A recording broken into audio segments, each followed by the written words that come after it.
जय सिया राम, हरिओम। चैनल को like share subscribe कर दीजिए, बेल आइकन को प्रेस कर दीजिए, आपको नोटिफिकेशन मिलता रहता है। ज्वाइन बटन क्लिक करके प्लीज़ चैनल की सदस्यता लीजिए, साथ दीजिए, स्ट्रेंथन कीजिए, चैनल को मजबूत कीजिए। आज हम बात करने के लिए आए हैं कि संत शिरोमणि आसाराम बापू के जो षड्यंत्रकारी हैं और श्री नित्यानंद परमहंस जो कैलासा वाले हिंदू राष्ट्र जिन्होंने बनाया है, उनके जो षड्यंत्रकारी हैं कहाँ हैं, कैसे हैं, उनके साथ बचने के लिए क्या क्या रास्ते अपनाए वो नित्यानंद परमहंस जी ने और संत शिरोमणि आसाराम बापू जी ने, वो काउंटर केसेज कैसे कैसे हुए, वो थोड़ा सा जानना ये इसीलिए ज़रूरी है कि दोनों ही जो घटनाएं हैं आपको आश्चर्यचकित कर देगा। बहुत कुछ सिमिलरिटी है, लेकिन भारत की न्याय व्यवस्था और अमेरिका की न्याय व्यवस्था का फ़र्क थोड़ा सा दिखेगा, क्योंकि अब जब हम डिटेल में जाएंगे तो खुद ब खुद जो हम कहना चाहते हैं कहते चले जाएंगे, लेकिन थोड़ा सा जड़ में ये बात जान लेना बहुत जरूरी है कि ये 2000 जो था ईस्वी 2004 बड़ा ख़तरनाक साल था। ख़तरनाक इसलिए था कि 1999 में अटल बिहारी वाजपेयी प्रधानमंत्री बन गए 5 सालों के लिए, और कारगिल ये सब लड़ाई हुई थी वो 4.5 साल में, तो उनका थिंक टैंक बोला अभी चुनाव करा लो, जीत जाओगे। तो भारतीय जनता पार्टी हिंदुत्व के चेहरे को लेकर के जोड़ तोड़ की सरकार बनाने में सफल हो गई 99 में, और 2004 में नहीं सरकार बना पाई, यूपीए बन गई वो कांग्रेस और एलाइज को मिला के। भैया उसके बाद इन कांग्रेसियों को ये पता चल गया कि ये जितनी भी इन लोगों को सीटें मिली हैं उसके जड़ में हिंदू है, हिंदुत्व है, हिंदू धारणा है, अवधारणा है, उसको ख़त्म करो। तो फिर शंकराचार्य जो थे कांची मठ के, वहाँ से शुरू हुई और उसी में ये लपेटे में आए, या कहते हैं नित्यानंद स्वामी परमहंस, उस समय सब यही थे। तो 2019 में वो भागे हैं 20 में, और फिर क्या कहते हैं संत शिरोमणि आसाराम बापू आए, तो उधर साउथ के कुछ आए। वो शुरू हो गया कि जो भी कोई संत महात्मा जिसको कि पब्लिक से डायरेक्ट कांटेक्ट हो, जिसके साधक कुछ लाख से ज़्यादा हो, उस पर साजिश है, सोची समझी साजिश है, भारत के इस्लामीकरण की साजिश है, ईसाईकरण को बढ़ावा देने की साजिश है, तो हिंदुत्व को ख़त्म करने की साजिश है। ये बेसिक बात है, और वो चल रहा है आज भी। अटल बिहारी वाजपेयी की सरकार गई तो फिर दोबारा मोदी जी तो आए ही, वो तो एक तरह से इस्लामीकरण ही करने जा रहे हैं। तो चलिए मुद्दे पे आते हैं कि how कंस्पायरेटर्स of एसपीएच Nityanand and Sant Shiromani Asaram Bapu treated differently. ये बेसिकली इसका ये है कि दोनों को किस तरीके से लिया लोगों ने। लेनिन एक नाम है, लेनिन, ये नित्यानंद परमहंस, स्वामी नित्यानंद परमहंस के यहाँ था लेनिन। इसे आश्रम से निकाला गया। क्यों निकाला गया आगे बताते हैं। इसने स्त्रियों के साथ दुर्व्यवहार करना शुरू किया और आश्रम से इसने लगभग 1 करोड़ की चोरी कर ली, सफल हो गया।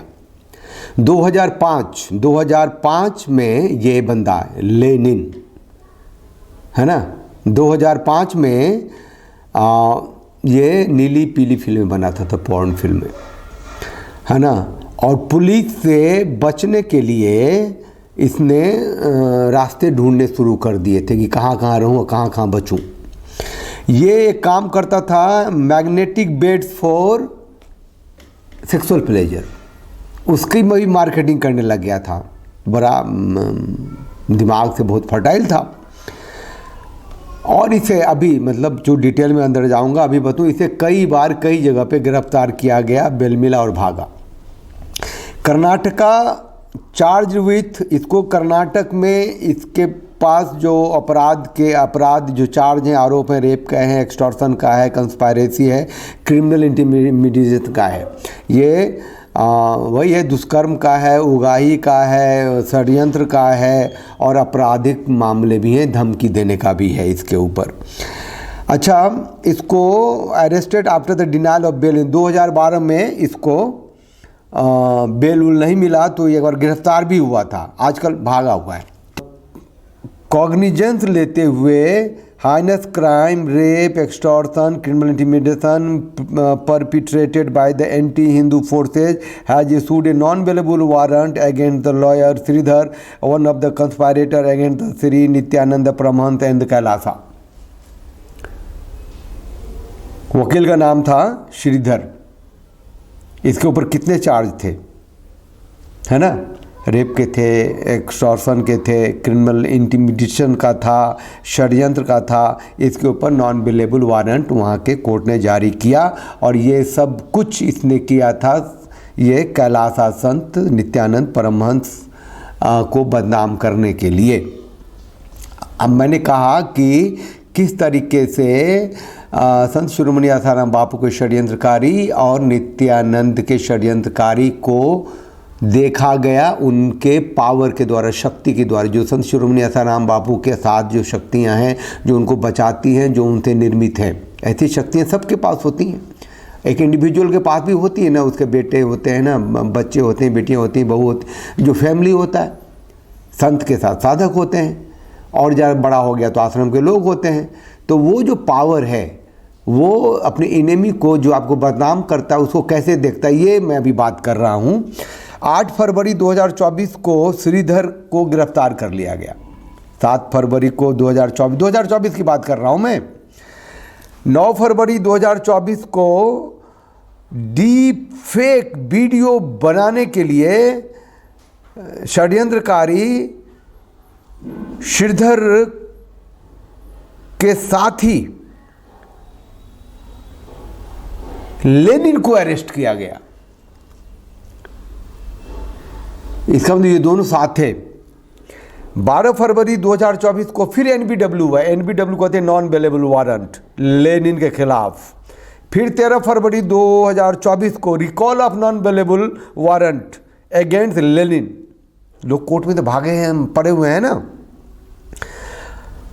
श्रीधर गया था कोर्ट में ये कह के कि भैया मेरे को बेल बुल दो, वो तो आ नहीं रहा है, वो तो भागा हुआ है, उसके बिना तो ट्रायल चलेगी नहीं, तो मैं कहीं जाऊंगा नहीं। लेकिन उसको कोर्ट ने बेल देने से मना कर दिया। 15, 17, 19 और 22 फरवरी को भी लेनिन के खिलाफ NBW non bailable warrant issue किया गया, वो फरार है। राइट। अब थर्ड षड्यंत्रकारी कौन है? अराथी राव। इसने फॉल्स केस 4 अमेरिका के 4 स्टेट में झूठे मुकदमे डाले। हायो में, कैलिफोर्निया में, वाशिंगटन में, अब मिशिगन में, अमेरिका में डाले। अमेरिका में भी इनका आश्रम था। मेडिकल हिस्ट्री इसकी क्या थी अराथी राव की कि ये हाईली कंटाजियस, फैलने वाली बीमारी जो होती है, इनकरेबल सेक्सुअली ट्रांसमिटेड डिजीजेस, वो एसटीडी कहते हैं उसको, है ना। वो शरीर से मतलब यौन बीमारियां थी इसके पास, सिफिलिस से लेकर के HIV तक। तो वो आश्रम में आई थी हीलिंग के लिए, क्योर के लिए। और उसने क्या किया?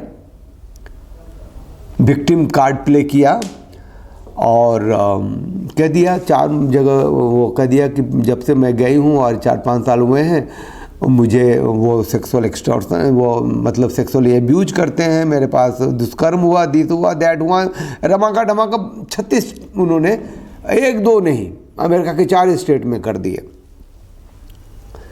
हाउ दे टेक, उसने कैसे लिया इन लोगों ने, नित्यानंद स्वामी परमहंस के जो लीगल टीम थी उसने इसको कैसे लड़ा, कहाँ जाके लड़ा, वो थोड़ा सा फोकस कर रहा हूँ। ओहियो कोर्ट ने, हायो कोर्ट ने ये अराथी राव को 5 लाख का फाइन लगाया कि तुमने झूठा मुकदमा किया है। ठीक है, तो जब 5 लाख का फाइन हुआ, वहाँ 4 जगह किए हुए थे, तो उसने कहा कि मैं तो बैंकरप्ट हूँ, एप्लीकेशन लगाए। फॉल्स केस से बचने के लिए जो कैलिफोर्निया में चल रहा था ना मुकदमा, इसी ने किया था, वहाँ भी इसने कहा कि भैया मैं तो बैंकरप्सी हो गई हूँ, मैं तो कंगाल हो गई हूँ पहले ही एडवांस में, मुझे न्याय दिया जाए। तो उसने क्या कहते हैं, कैलिफोर्निया कोर्ट ने भी इसकी बात नहीं मानी, कहा कि $25,000 का फाइन उसने भी लगाया। ठीक, वाशिंगटन कोर्ट ने केस को डिसमिस कर दिया और यहाँ को कंस्पायरेटर था विनय भारद्वाज, एक नया नाम आया। देखिए 4 जगह किया था उसने, हायो कोर्ट ने 5 लाख का फाइन लगाया और क्या कहते हैं कैलिफोर्निया के कोर्ट ने इसको $25,000 का फाइन लगाया। मिशिगन कोर्ट ने इस पर कंटेम्प्ट ऑफ कोर्ट के लिए अरेस्ट वारंट जारी किया, वहाँ अपीयर होना मैंडेटरी था। और वाशिंगटन कोर्ट ने इसके केस को डिसमिस किया और क्योंकि यहाँ को कंस्पायरेटर निकल के आया था विनय भारद्वाज, इसका सपोर्ट ये अराथी राव कर रही थी और उसने एफिडेविट दिया था इसके सपोर्ट में उस कोर्ट में। स्टेट ऑफ वाशिंगटन वर्सेस विनय के भारद्वाज, है ना। इस केस में अराथी राव ने डिक्लेरेशन दिया था, नित्यानंद ने सेक्सुअली एब्यूज करना शुरू किया, ये नित्यानंद के द्वारा धोखा, फ्रॉड, यौन शोषण की प्रताड़ित स्त्री है। मैंने अगस्त 2010 में कर्नाटक पुलिस के दिए बयान में ये सब बताया है। और ये जो है विनय भारद्वाज दोषी नहीं है किसी भी काम के लिए, किसी भी षड्यंत्र के लिए। और चूंकि ये मेरे साथ है इसीलिए ऐसा है, इसके ऊपर भी आरोप लगा दिया है कोर्ट में। अब आप लोग सोच रहे होंगे कि इस केस में अराथी राव के साथ विनय भारद्वाज कहाँ से जुड़ गया, है ना। तो थोड़ा सा बैकड्रॉप बता देता हूँ मैं कि 32 साल का विनय भारद्वाज 2008 में अमेरिका की सिएटल पुलिस द्वारा गिरफ्तार किया गया था। गिरफ्तार इसलिए किया गया था कि इसके ऊपर आरोप था इसने एक बच्ची के साथ यौनाचार किया है और ये बच्ची के जो पेरेंट्स थे ये नित्यानंद परमहंस के शिष्य थे और उनके आश्रम में आते थे अमेरिका में। ठीक, अब ये इसने विनय भारद्वाज ने क्या किया, धमकी देना शुरू किया उस बच्ची के पेरेंट्स को कि तुमको ख़त्म कर देंगे अगर यूएस पुलिस ने मुझे पकड़ा, और ये जो नित्यानंद परमहंस है वो तो जाएगा ही जाएगा, धमकाने लग गया। एंड ऑल सपोर्टेड, जो पावर था नित्यानंद की आश्रम का, जो लीगल टीम थी, उसने अपने साधक को, उस बच्ची को सेफ किया, सेफ्टी दी, गार्ड दिया, लीगल टीम ली और कोर्ट में पूरा के पूरे सबूत लेके पहुंचे। सितंबर 21, 2012 को विनय के भारद्वाज को 5 साल 2 महीने कम 4.75 लगभग 5 साल की कैद की सज़ा मिली। इसे भारत रिपोर्ट किया गया। सज़ा मिली तब तो निर्दोष साबित हुए। ऑन द टॉप जो कंस्पायरेसी चल रही थी, जिसे अराथी राव और विनय के भारद्वाज जैसे मोहरे थे, वो इरेडिकेशन ऑफ सनातन धर्म जैसे कोई बहुत बड़ी ताकत रही होगी भाई, उसका पता अभी तक है। संत शिरोमणि आसाराम बापू के बारे में अभी बात करूंगा नेक्स्ट पार्ट में।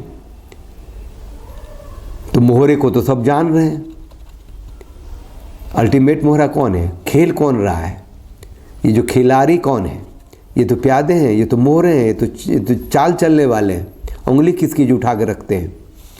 यूएस कोर्ट ने 100% क्लीन चिट दे दी। यूएस के सभी कोर्ट ने 100% क्लीन चिट नित्यानंद जी को, नित्यानंद परमहंस को दे दी। लेकिन इंडियन कोर्ट्स तो किसी केस के लिए 3 पीढ़ी तक पीछा करती है भाई। कहाँ से जो सोशल साइट्स हैं, यूट्यूब में जो फेक वीडियोज हैं, सब तो हटने शुरू हो गए, यहाँ हट गए। अब ट्रायल होगा यहाँ भारत में, तो भारत में आएंगे तब तो ट्रायल होगा। एक बड़ा फैक्ट तथ्य ये नित्यानंद जी के बारे में ये बता दूं कि 2012 से 2016 तक नित्यानंद परमहंस के ऊपर लेनिन ने 16 केस किए और अराथी राव ने 14 केस किए। चलिए आप लोग बताइएगा इन दोनों मोहरों के पीछे कौन कौन थे। संत शिरोमणि आसाराम बापू के जो षड्यंत्रकारी हैं उनके पीछे की ताकत देखेंगे बाद में। पहले षड्यंत्रकारी जो है वो देख लेना। 2008 में हंगामा मच गया ना, 2 बच्चों के नरकंकाल वाला, मोटेरा गुजरात आश्रम था, है ना। राजस्थान जोधपुर 2013 में जो लड़की थी, है ना, 2 केस था ना एक, तो 2013 में जो दिल्ली में आकर के FIR लिखाया था, सू कहते हैं उसको, उसका बाप का नाम करमवीर है। खैर, षड्यंत्रकारी के बारे में बता रहा हूँ। वो 2 बहनें जो थी, उसका बड़ी बहन का चल रहा है केस, गुजरात में चल रहा था ट्रायल, और छोटी बहन ने, एक ने तो संत शिरोमणि आसाराम बापू पे लगाया था और दूसरे ने साईं नारायण साईं पे, आसाराम जी के पुत्र नारायण साईं पे लगाया था। ये जो पीड़िता कहते हैं, जिस लड़की को सू कहते हैं, उसका एक लव अफेयर था पंकज दुबे के साथ अपने वहाँ। उन लोगों ने बहुत लंबा चौड़ा उस पर डिटेल दिया हुआ है, ठीक है। कोर्ट में ले गए, प्रूव हुआ नहीं दोनों का, कोर्ट को मानना ही नहीं था। भोलानंद और पंकज दुबे दोनों गिरफ्तार हुए थे, दोनों को जमानत मिली थी, और भोलानंद भगोरा हो गया था बाद में। देखिए, 13/11/2013 को भोलानंद और पंकज दुबे को गिरफ्तार किया गया था। गवाह के द्वारा दर्ज कराए गए मुकदमे में पंकज दुबे, भोलानंद, करमवीर, अमृत प्रजापति, सतीश बागवानी, राहुल संचान, महेंद्र चावला, दीपक चौरसिया को मुलजिम माना गया। मैं इनका नाम इसलिए ले रहा हूँ कि ये सब षड्यंत्रकारी रहे हुए हैं। इनके साथ बापू के आश्रम का लीगल टीम ने कैसा व्यवहार किया वो आप को रिलेट कर सकते हैं, कंपेयर कर सकते हैं नित्यानंद परमहंस जी के कंस्पायरेटर षड्यंत्रकारियों से, ठीक है। भोलानंद और पंकज दुबे गिरफ्तार हुआ, आमने सामने दोनों को बैठाया गया और षड्यंत्र को इन दोनों ने उगलना शुरू किया जो आसाराम बापू के विरुद्ध हो रहा था। अरे सब उगल दिए थे लोगों ने। इसी का इंट्रोगेशन कर लेते, इन्हीं दोनों की ब्रेन मैपिंग कर लेते, लाई डिटेक्टर टेस्ट कर लेते, था ना वहां। इसी भोलानंद ने विक्की, जिसका नाम विक्रांत शर्मा है, को कहा था कि आसाराम के आश्रम में कंकाल दबाना है। कहा था, कोई कह देगा तब मान लेंगे, कैसे मानेंगे। इसने ये भी कहा था कि लड़कियों को तैयार करना है, वो बापू के बारे में बोले कि दुष्कर्म किया इसने, बहुत पैसे कमाएंगे। विक्की शर्मा ने क्या किया, कहा कि ये तो गड़बड़ आदमी है, उसके फ़ोन को उसने रिकॉर्ड करना शुरू किया और उसी रिकॉर्ड के आधार पर भोलानंद गिरफ्तार हुआ था, जिसे लगभग 1 साल के बाद 20/11/2014 को जमानत पर छोड़ा गया और निर्णय होने तक वो फरार था भाई, ठीक है। पूजा देवी की गवाही है, पूजा देवी की गवाही है, जी हाँ, कि भोलानंद आया था, 2 लड़कियां तैयार करने को बोला था कि बापू पे आरोप लगाना है। कोर्ट में गए हैं ना ये लोग, कोर्ट में गवाही दी है ना। She told everything to the police, उसने पुलिस को भी सब कुछ बताया था पूजा देवी ने। चैनल को लाइक कीजिए, शेयर कीजिए, सब्सक्राइब कीजिए, बेल आइकन को प्रेस रहिए, साथ दीजिए। ये जो कहानी मैंने बताई सिर्फ ये एक पॉइंट ऑफ व्यू देने के लिए कि जब आप अपने दुश्मनों से डरने लगते हैं, घर में बैठने लगते हैं और ये इंतज़ार में रहते हैं कि वो संत शिरोमणि आसाराम बापू हैं, वो जो करेंगे तो होगा, वो जो आदेश देंगे करेंगे। ये फ़र्क है दोनों संतों का। एक की पावर जो थी, एक की शक्ति थी कि वो भारत से अपने आश्रम के चुनिंदा लोगों को लेकर के चला गया यहाँ से और वहाँ से हिंदू राष्ट्र बना ली। ज़रा सोचिए गया कैसे होगा, एयरप्लेन कहाँ से मिला होगा, एयरपोर्ट कौन सा रहा होगा, उसके साथ देने वाले कौन से रहे होंगे, कितना बड़ा वो खुलेगा, आज निकल सब खुलेगा, सब आएगा। सनातन की सत्ता की व्यवस्था में जो ताकत है वो समझ में आएगी। और मुझे लगता है कि ट्रायल तो होगा, ट्रायल तो होगा। संत शिरोमणि आसाराम बापू के षड्यंत्रकारियों का भी ट्रायल होगा। नींद से जगे हैं सनातनी भक्त साधक, उनकी आंखें खुलनी बची हुई है, होगा। जय सिया राम, हरिओम।